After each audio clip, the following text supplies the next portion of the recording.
Miracles Asia is this really incredible place that they actually treat American veterans. So, A little bit of the history. I'm actually a hotelier, a drunk hotelier, and I'm sober 30 odd years now. And it got actually, it started with the guy I started with. We're both in recovery, and I was working in a hotel not far from here when the tsunami hit, and I lost 13 staff, 54 guests. Bill also lost a lot of guests and staff. He's a ship's captain, but was working with a hotel, and they lost a load of guests and staff as well. So after the tsunami, we worked together. I knew him through Alcoholics Anonymous, and we started doing charity work together for kids, orphans, uh, families that have lost loved ones, our staff mainly, and we did that for a couple of years. So I got to know Bill quite well through Alcoholics Anonymous and through working on this charity work. In about 2015, 16, I wanted to do something about recovery, but it was my world, but something in hotels as well. Rehab seemed to be a really way to go. And he said, okay, let's start it at my villa. He had a very flash private luxury villa that was only 6 bedrooms. And we decided that we thought we were going to help people like us because when I got sober, there were no rehabs. I got sober in 2004. He got sober like 10 years later. There were no rehabs at all in Thailand at that time. So we just did it okay. through AA. And, with recovery, AA is wonderful. And, I'm Mr. AA and NA and CA and all of the anonymous things. But there are other components that AA doesn't cover. The medical part, which is detox, the mental health part, which we're going to come to in a minute. The rehab encompasses those things. Yes, it's a place to stop and then work on yourself, but there is a mental health component and a medical component that AA doesn't do. So we wanted to cover those parts of it. And what we thought we aimed it at people like ourselves, which is expatriates working in Southeast Asia. Most of our clients are expatriates working in Southeast Asia. Hmm. So they're normally quite educated, normally just about to lose everything. The wife is normally leaving with the kids, or HR's on their ass. So they're that type of client. We aimed it at that sort of people, and that comes out in that we don't do bag searches, we don't do drug tests all the time, we don't do room searches. We treat people like adults because they are adults. They're allowed phones, they're allowed communication devices, things that aren't quite allowed in other rehabs. We could because we were going for that sort of population. We were quite successful because we're very small, very personalized, very passionate. All the staff, I employ professional people, nearly all of them, except for the Thai people who run the kitchen, who run the drivers, who run, the rest of it like a hotel. The people who are with the clients, who's clinical psychologists, psychiatrists, support workers, all of these people, most of them are drunks or alcoholics themselves or Wow. addicts, but they are in recovery. I mean, Hmm. yeah, of course, we're a business. We have to survive. Otherwise, we're not going to stay open. The lights are not going to be on. But it's a passion. It's the reason that we get Right. up in the morning. My primary purpose and Michael's primary purpose is to help the next alcoholic or addict that we can. That's our primary purpose. So the whole place has got that sort of vibe. So we did quite well. We've expanded now to 25 rooms. We started at 6 and it grew, and our name grew because we're quite passionate about what we do. How I got involved with the armed forces, with the FMP and the VA, was that during COVID we were so small that we were about the only rehab open in Thailand at all. Nobody else. And the VFW, which is the Veterans of Foreign Wars in Chiang Mai, it's in the north of Thailand, contacted us along with the American Embassy. And they said, we've got the serviceman who happened to be Michael, who's with us today, because there's been a load of others since. But he was the first one. They said, we happen to have this serviceman. He's stuck. He's in COVID. We need his help. He's suffering from, he can tell you what he's suffering from, but also PTSD. Do you have a trauma-informed staff there? And can you help? And we went, yeah, sure, bring him down. They connected us up with the FMP, which is the payment part of the Right. VA. And we got on their list. So we are now on their list, and we've managed to help. We normally have 3 or 4 servicemen a year, something like that, coming to us from Mhm. various branches, mostly those who are living overseas. They could be, anywhere in Southeast Asia.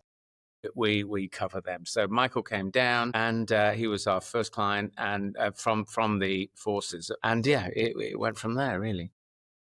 That is amazing. And thank you so much for helping service members in that way. There's so many different reasons that we come to substance abuse, which we'll talk about in a minute. But Michael, sure, if you want to introduce yourself and share your experience over there at Miracles. Absolutely. And thank you, Rachelle, for being of service, and thank you for your podcast and for being a voice for us. My name is Michael O'Connor. I'm an honorably discharged combat veteran of the 8th Airborne Division. I'm a graduate of Jump Master Jungle Warfare and Ranger School. I've been on 5 deployments leading soldiers, and I have a 100% disability rating for post-traumatic stress. I was living in Southeast Asia for many years. I was struggling with alcohol and drug addiction, as well as some trauma from my past, which includes sexual trauma, sexual abuse. And so I'm a member of the Veterans of Foreign Wars post in Chiang Mai, and I was reaching out for help. And like Mark had said, a lot of veterans don't know this, but it's called the FMP, or Foreign Medical Program. And any veteran with a service-connected condition, whether it's for whatever that may be, like I have PTSD, I have asthma, I have tinnitus, I have injuries to both my legs. When overseas, when I applied with the Foreign Medical Program, if I have a condition, let's say I have an asthma attack and I need to go to the hospital, I can go to an accredited facility, and generally I have to pay out of pocket for that, and then the FMP reimburses me. So there's many institutions now, because there's such a massive community of veterans overseas, uh, that these organizations that cater to the veteran community. For example, there's another facility called Bangkok Hospital. I could walk into Bangkok Hospital and they'll treat me, and then they'll bill the FMP. So it's like I'm not having to pay out of pocket, which really helps when most veterans that are overseas are living on their disability benefits or Social Security. So that's a huge help. And the VFW a member reached out to Mark, and Mark, just said, hey, there's this veteran that really needs help. And at that time, I was willing to do whatever it took. Yeah. And so Mark graciously took me in, and it was during COVID, and he wasn't sure about how all this worked, but he knew that I needed help, and he was willing to help me. And, what I love about Miracles, there's so many things, but, they're a small organization, they're family owned and operated. They're passionate about working with people, veterans and civilians alike. So that's what happened. And fast forward several years later, Miracles saved my life. I have this amazing life today that's beyond anything I could have ever imagined. I met the woman of my dreams. I'm a stepfather for the first time. We recently bought a home. I live in Wow. San Antonio, Texas, and Mark's like a father figure to me, even though he's only a few years apart. He's like the father I don't have, and he's a friend, and he's a mentor. And so, he connected with me. I'm always in connection with Miracles. So what's great about Miracles is that we have these Zoom meetings, and there's people from all over the world that jump in, and I'm part of a community. And we all know as veterans how important community is. Mark said, hey, Mike, let's get this thing ramped up for veterans. We're expanding our operations. And so they had moved from this villa that he talked about to an actual hotel, and they've renovated this hotel and they're building it out. And so they're setting up a program specifically for veterans, and our first cohort's actually going over there. So I'm working with Miracles to help market to the veteran community overseas. And we're really excited. We have our first cohort of 5 veterans coming in this month. And one last thing I'll share is just with sexual trauma was something that I had suppressed for a long time. And it's something, I've been in the veteran recovery space for 2 years now, actively involved. I've dedicated my life to serving the veteran community. And it's something that it is mentioned, but it's still this, it's a very delicate topic, and a lot of veterans have difficulty from my perception. And so I do my best when I share. I go to a lot of treatment centers and hospitals, and even Fort Sam Houston military bases. And I feel like I'm comfortable now, and it's like a duty and responsibility for me to openly discuss sexual trauma and advocate for it, because it's prevalent in the community. And you think, for a big bald guy that's tatted, Ranger School dude, who hey, I have sexual trauma too, and I went through it. And so I don't have a problem discussing it openly. I think it's relevant to the times, and we need to. It's sort of like how addiction was maybe 20 years ago, where it was, Right. I mean, super stigmatized, like IV drug user. Oh, don't talk about that. But so I'm just grateful that you have this space for us, Rochelle, to be able to discuss this, and hopefully get the message out to people that there's help. Yes. And it's a complicated thing. Substance use, alcoholism is prevalent in the sexual trauma space as well, and so they're co-occurring.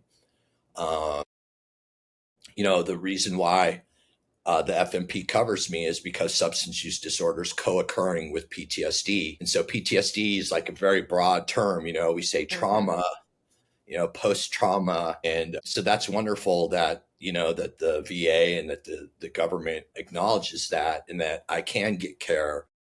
And then, when I go into that space and I take the alcohol and the drugs out, and they work with me through meditation, EMDR, CBT, eating right, sleeping right, being in a community of loving, kind people, then this holistic wellness starts to begin. And then I can openly discuss other things as well. So that's me. Thank you.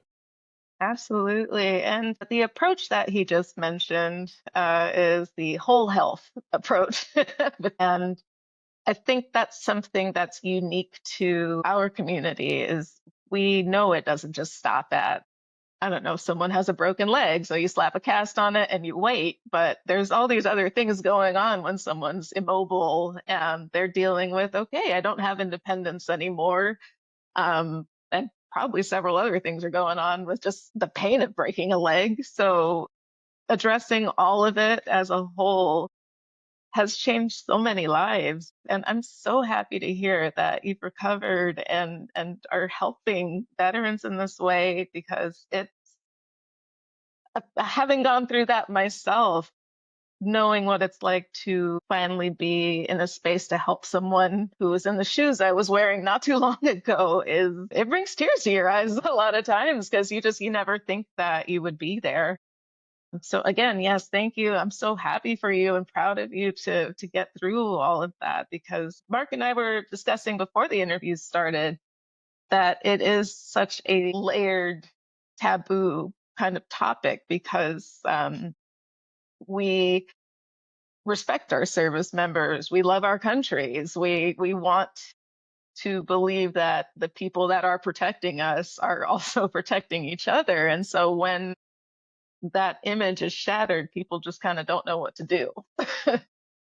Um, but Mark, you were going to share with us the new program that's being offered, this new cohort that's coming. So I heard before there was EMDR and CBT. No, So I'll go on to describe the program a Mhm. little. To carry on both your points, though, I think there is something tremendously positive and a gift to be taken from in a positive way when we go out and we have this experience and we found our way out. To be Yes, able to share that with other people is very powerful. Yes. It is, I believe it's a spiritual thing. It's yes. this awful experience that happened to me. Well, I can take something good from that because I found a way out, and I can show other people, hey, mate, this is what I did to get out. If you want to get out of somebody, ask somebody who's got out, and that gives us, that's powerful. It's a powerful thing to have. It's a gift. In many ways, it's not a gift we want, but it is a gift. That's true. It's a gift that we've got because we have the ability to help people out of where they are now. Because the problem with certainly addiction and mental health and trauma, you're not going to think your way out of it. You're not going to sit in a room and go, "Oh, well, I'll think my way out of this." It's impossible. It has to be done with others, and Hmm. that we can be part of that others, which is very powerful in itself, I think.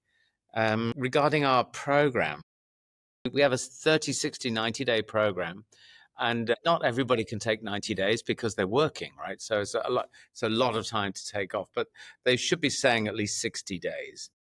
Difficult to change people's sort of concept in 30 days, so we need Right. about 60. So but I do think they have their own special needs. So I think they should have special counseling. I think they should have special process groups where they come into groups and they work with a clinical psych. There are certain aspects of the program that I think they need to be special just for them. But that's, say, 20% of the whole. The rest of it should be our normal program.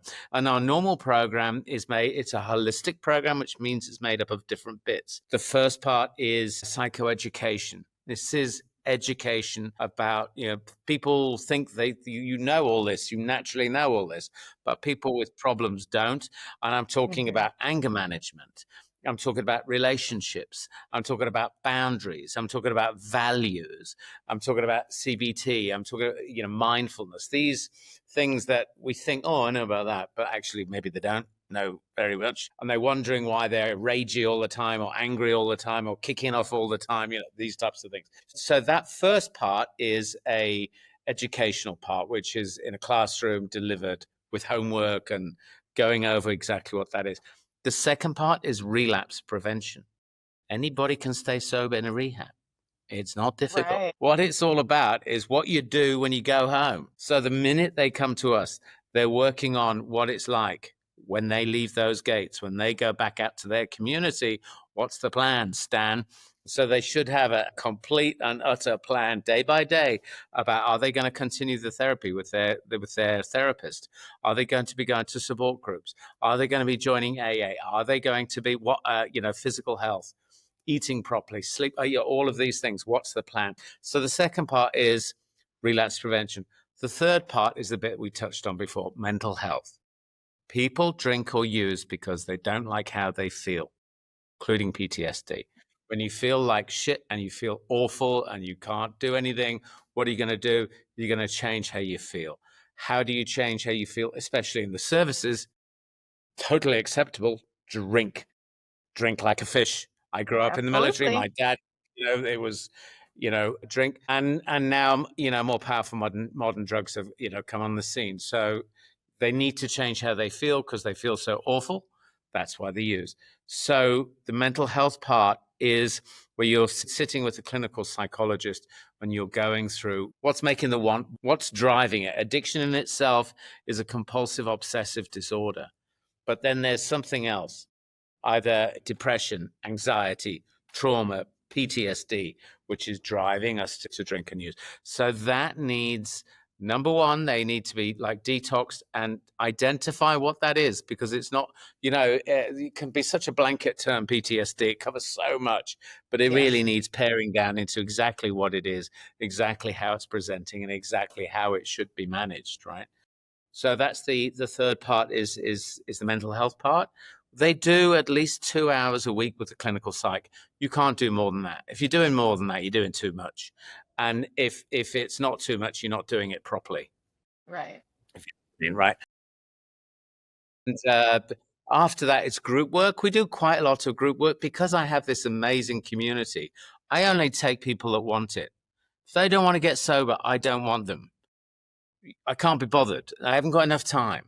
I just want people that want it. It's not only the medical sort of thing, the mental health thing. It's a group thing as well. Well educated, well motivated, team orientated. That's a powerful group of people to work with. And Absolutely. it's okay when a clinician or a support worker or a doctor or me say ABC, but when your peer says something to you, you listen. You Mhm. really listen. So there's the power in the group. We also have 12 steps as part of our program. 12 steps is Alcoholics Anonymous, Cocaine Anonymous. These programs, we are not a 12-step program, but it's certainly part of what we do. Because when you go back to your community, and especially in the States, everywhere, this is everywhere, it's free, it's loving, it's supportive, it's absolutely everywhere. So we try to guide people into that. They don't want it, they don't have to have it. It's also a bit of a spiritual program.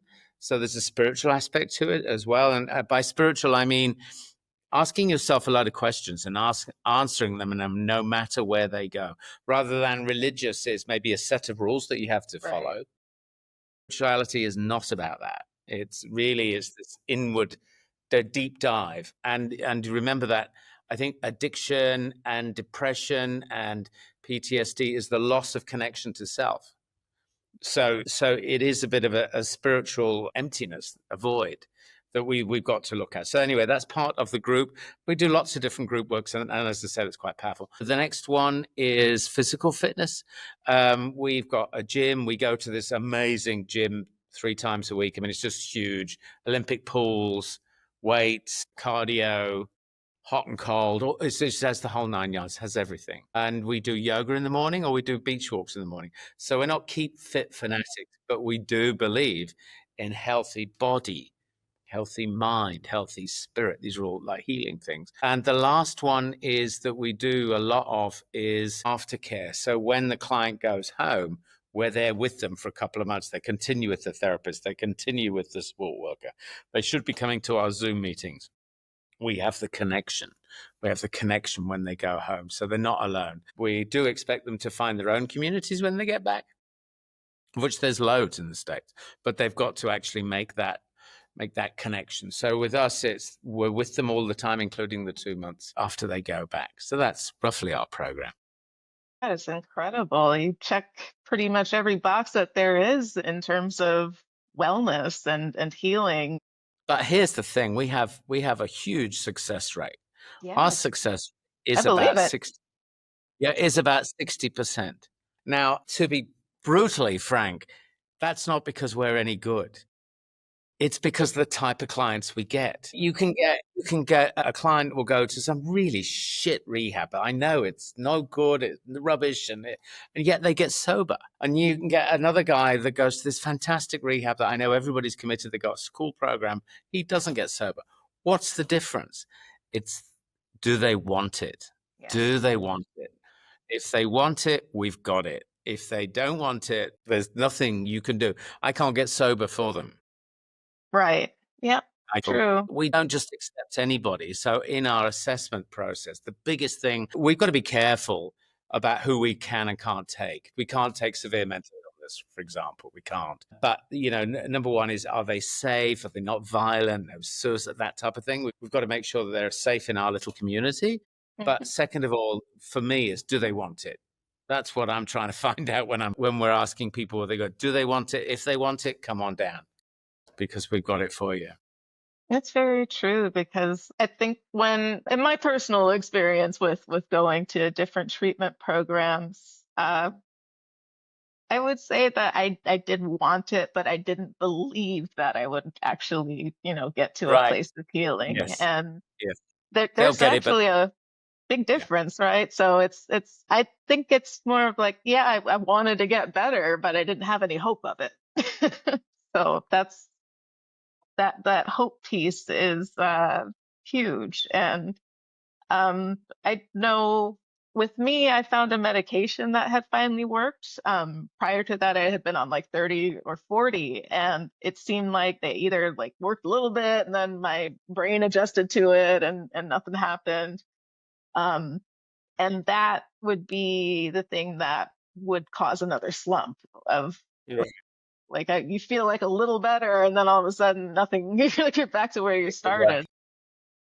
Um, Having people that have reached that kind of equilibrium of okay, things are starting to feel a little better. I actually believe now I can do this work and make Right. progress. Yeah, I think with time we become our own proof. Right. after some time. But it's just crucial that we stay connected to like-minded people. Exactly, Is the biggest exactly. thing. And Michael, if you don't mind me asking, what was the push to actually go to the VFW and ask for help? Because that itself is so hard. For me, the pain just became too great. I had ideation. Some people call it a rock bottom, but it's really, it was just I had reached a breaking point, and I had to make a decision, and I had to be willing to humble myself and put my hand up, which is something I think that a lot of veterans might struggle with just because of our conditioning, to raise my hand and ask for help, to be vulnerable. At that time, I still didn't really know, because I'd been overseas for a long time, and I was theoretically, I was like off grid. You could call it. Like, what I mean by that is just, I wasn't connected, and I wasn't connected to the VA. I wasn't plugged into any recovery communities per se. And so now, I mean, like, if there's anyone listening that's new to this space, any veterans, is that there is this wealth of, there's this ocean, almost too much, and that can be the struggle now. I see for a lot of people is like, where do I go? Like, there's so many places, and how do I navigate that? But at that time, I just didn't understand that I had all these services available to me. And so that tipping point's just, the pain got too much, and I had to raise my hand, and I had to surrender. And when I surrendered to that, which is another difficult thing, it's like in the Ranger Creed, surrender's not a Ranger word, but through surrender, I achieved victory. And I realized that my greatest weakness became my greatest strength. And, but that tipping point was asking for help, and then become willing to just let go, and to trust, which is another difficult thing. Just, I had to trust people that I didn't know. But when I saw Mark, and I mean, to me now, it's just, I latch on to people like Mark, the people that have walked a mile in my shoes. They drank like I did. They had the same feelings that I had. They went through the same pain, and, they're living their best lives. And I just said, like, how do you do it? When they said, if you just put some faith into this process, and some trust in this process, and that's what I did.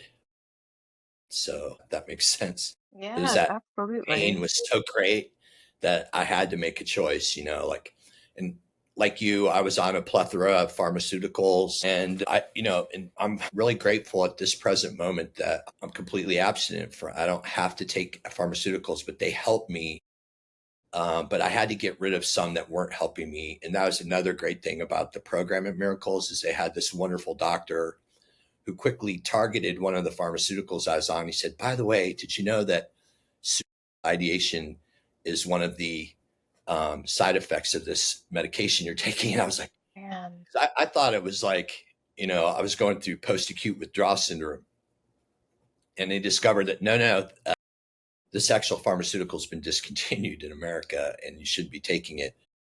And then when they took that out of the equation, and then, I'm in this holistic environment, literally with, like, in a week, I was like, and I haven't had that happen since, and so I was prescribed another medication for a short period of time to ease the ride, through that transitionary period, and then working a program of recovery, and just changing my daily habits and my daily routines. I was able to break free from that and find, healthier, holistic modalities that I employ today. So, yeah.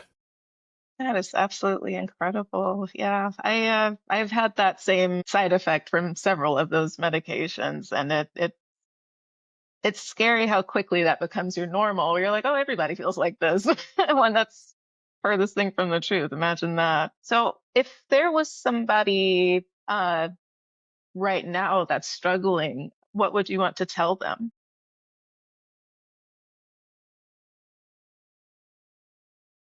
They don't have to be alone, Yeah, that's very true. Yes. because that's where we end up, alone in a room with our thing. That's where Hmm. we end up, cut off from family, from colleagues, from friends. It's just cut, cut, cut, and all we're left is ourselves, and then we lose the connection to ourselves as well. And I think that's the jumping off point for a lot of people. Yes. And Michael, how about you? Yeah, we never walk alone. My emotions and feelings don't necessarily have to determine how I am, and that when I ask for help and I'm able to share openly, there's a cathartic process that happens with that. But the most important thing for me is one is my faith, and then two, it's my connection to others. And it's awkward at first. It's very awkward to be around people and strangers that I don't know. But when I quickly discover and I listen to their stories, like, oh yeah, and almost everybody in the recovery space has sexual trauma. It's very rare that people don't. And it goes back to their childhoods. Yeah. Because being in the recovery space and going to meetings and going to institutions, every week I'm listening to people's stories, and we're really all the same. It's like Baskin Robbins. There's all these different flavors of it, but it's still ice cream. That's a corny analogy, but Okay. It makes so sense though. yeah. And it's just hearing like, hey, I've went through what you went through. Okay. And like, what are you doing? And this is what I'm doing. And having a cohort, having a group, that's, to me, that's kind of the magic of the whole thing. And being at Miracles in Thailand, like, if I may, I'll just share with you, like, when I wake up in the morning, do yoga, go for a walk in the jungle, go for a walk on the beach, come back, eat some fresh fruit, eat some healthy food, have a morning session where we just process. We do grounding exercises, we do breathing, we do meditation, and it just sets the tone for the day. So I'm already, I'm waking up early. I'm doing something healthy for my body. I'm doing something healthy for my spirit, and I'm connecting with other people, and then getting into like process groups. And I mean, we have massages, we go to this, fitness center. We do meetings on the beach. On Sundays, we do excursions. We go on elephant rides or bamboo rafting, or, we'll go out, into the Andaman Sea on a boat and eat lunch, with what's that place, Mark? For sea gypsies. The Sea Gypsies. And, it's just so cool to see in other cultures, Mhm. And being in it's paradise, really. It's a tropical island.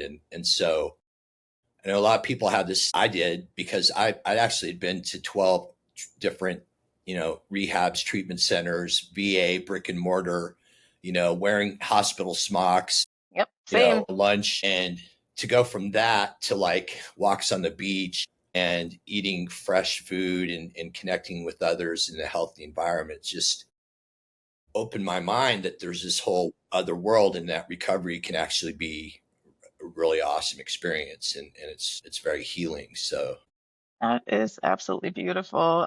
Yes, I've been on a fair few, what did we call them? Grippy sock vacations.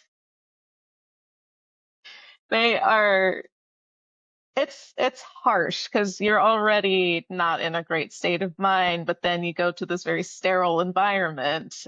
mm, I've in a few episodes, one in particular, the 11th one, my roommate and I discussed what it was like being at a facility in Houston, and that was one of the things she brought up was it was just blank in there. It wasn't like conducive to healing, and environment is huge, yes, absolutely huge. So being around natural beauty and being able to connect with nature, that is so much for so many people because like you had mentioned before, if you are drinking and drugging, you're usually alone, just like away in a dark area.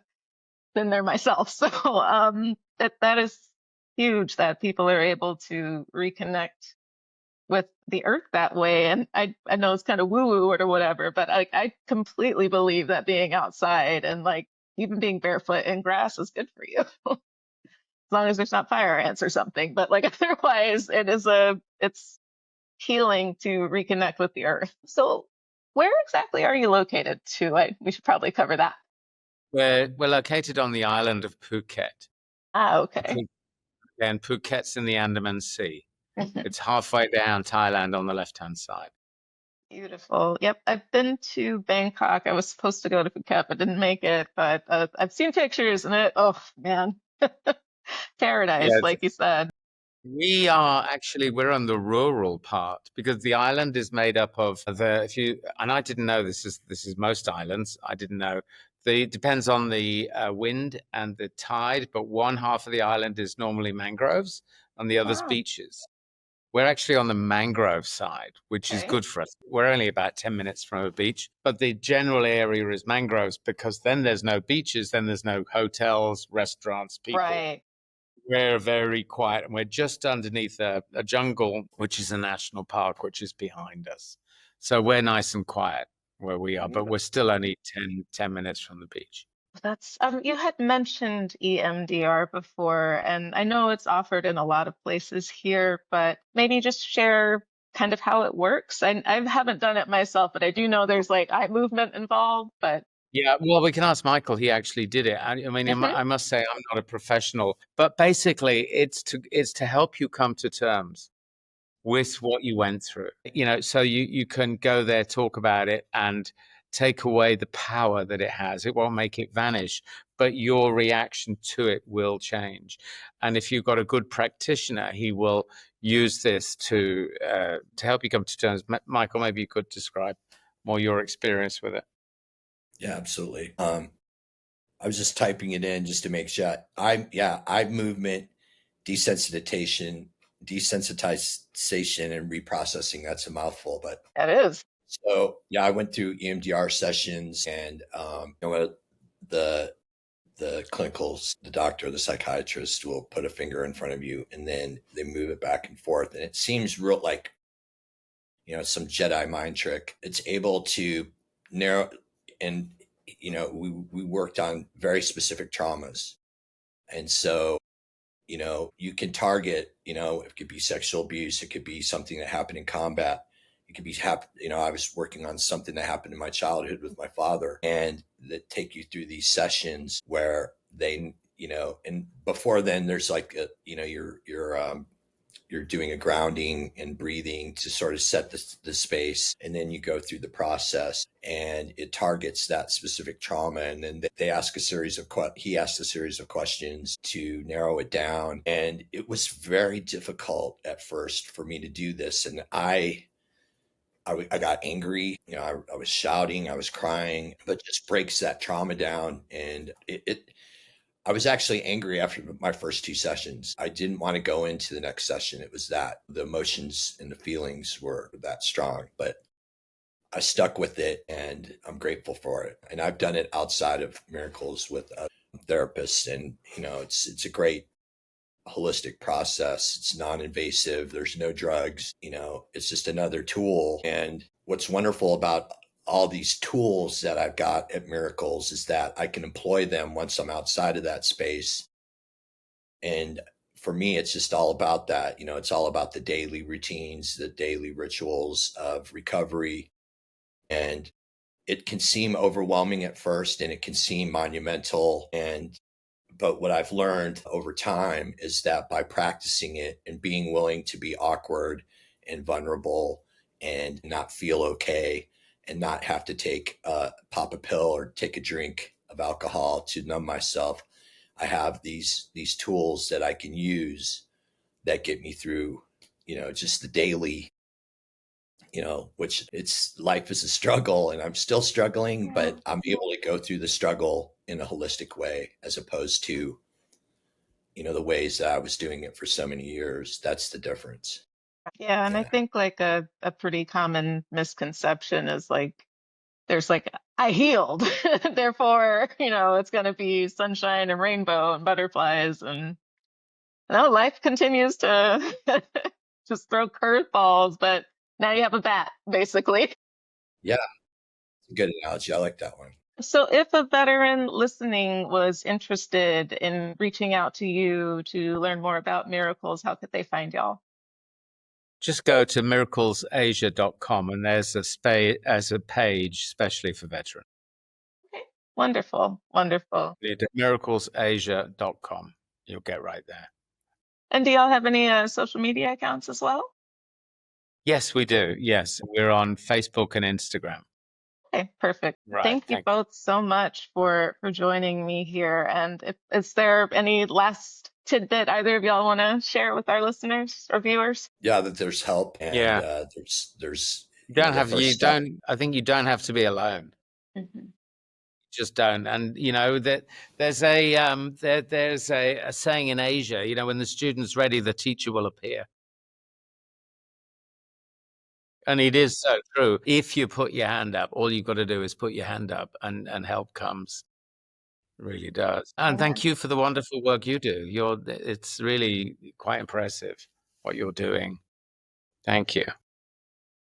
It's been humbling. I can tell you that when I did get to that point of recovering enough to actually use the things that I had learned, I was just thinking like, man, I really want other people to be able to get to this space because my depression was so bad that it really felt like I couldn't see colors at times. I just like everything was just it was like being a robot zombie, I guess if I could call it something. But to be able to share the stories of more folks that have gotten out of that mode and let survivors know that they're not alone. And then there's probably millions of people out there willing to help them and pull them out of that. That's huge because that isolation piece, that hopelessness, uh, we lose people every day because of it. I mean, I was almost one of them multiple times. So this is my way of sharing that hope and the love that I have now. I didn't feel like I had any love in my life before that. So, and I see that in both of you, and it's just so important to spread that and get as many people the help they need as possible and change the world just a little bit every day. And First we note. can do that through healing, And you're going through a big shift right now too, Rachelle, aren't you? You're like taking a big step doing this Yeah. podcast.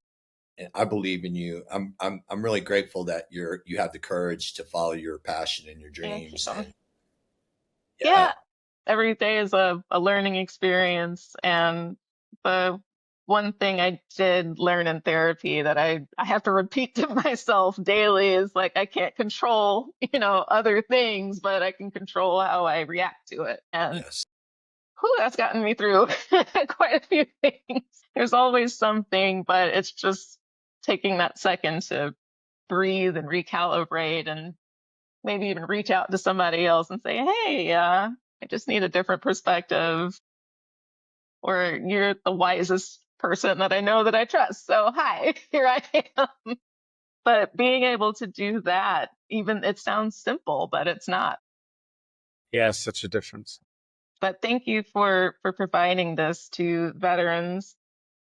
Thank you, Michael, for sharing your experience as well. And again, so proud of you, so happy for you. And I think so many people are going to benefit from this episode and eternally grateful to you both.